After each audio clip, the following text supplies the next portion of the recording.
ఈ అనంత విశ్వంలో నేను సృష్టించిన ప్రతి జీవికి ఒక ప్రత్యేక ఉద్దేశం ఉంది. మానవుల హృదయాల్లో నేను నింపిన అత్యంత పవిత్రమైన భావం ప్రేమ. ఆ ప్రేమకు ఆనవాళ్లుగా నేను ఏర్పరిచిన బంధాల్లో భార్యాభర్తల బంధం అత్యంత విశిష్టమైనది. కార్తీక్, అంజలి వారిని నేనే కలిపాను. వారి ఆత్మలను ఒకదానితో ఒకటి ముడివేశాను. వారి పెళ్లి నా ఆశీర్వాదంతో జరిగింది.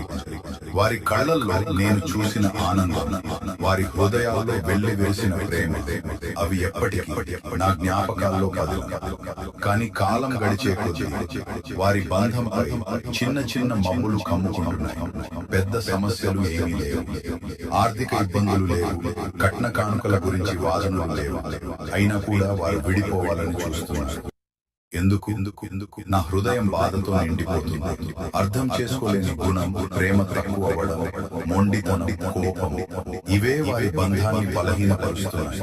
వారిలోనే బాగు చేసుకునే వ్యక్తిత్వం ఉంది, కానీ దాన్ని వారు గుర్తించలేకపోతున్నారు.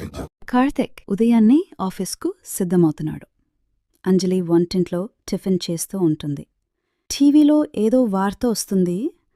అంజలి వంటింట్లో నుండి, కార్తీక్, ఈరోజు పాలు అయిపోయాయి, ఆఫీస్కు వెళ్లేటప్పుడు తీసుకురావడం మర్చిపోకండి. కార్తీక్ షర్ట్ వేసుకుంటూ, అబ్బా, ఇప్పుడేనా చెప్పేది? నేను ఆల్రెడీ లేట్ అవుతోంది. నిన్ననే చెప్పాను కదా లిస్ట్ రాసిపెట్టు అని. అంజలి విసుగ్గా బయటికి వస్తూ, లిస్ట్ రాసిపెట్టినా మీరు చూస్తారు కదా, రోజు నాదే తప్పు. నేను చెప్పినా వినరు, చెప్పకపోయినా వినరు. కార్తీక్ కోపంగా, నువ్వెప్పుడూ ఇలాగే చిన్న విషయానికే పెద్ద గొడవ చేస్తావు. నా మీద ప్రేమ తగ్గిపోయిందా? అందుకేనా ఇలా మాట్లాడుతున్నావు? అంజలి కళ్లల్లో నీళ్లతో, ప్రేమ తగ్గిపోయిందా? మీ మొండితనానికి, నా మాట వినని మీ స్వభావానికి నా ప్రేమ ఎప్పుడో చచ్చిపోయింది. నన్ను అర్థం చేసుకునే ప్రయత్నం కూడా చెయ్యరు. కార్తీక్ అలవాటుగా, ఓహో, నాదే తప్పంటావు. సరే, ఇక నీతో మాట్లాడలేను. విడిపోవడమే మంచిది. అంజలి ఆశ్చర్యంగా, విడిపోవడమా? అంత తేలిగ్గా అనేస్తారా? సరే, అలాగే చేద్దాం. కార్తీక్ కోపంగా బయటికి వెళ్ళిపోతాడు. అంజలి ఏడుస్తూ సోఫాలో కూలబడుతుంది.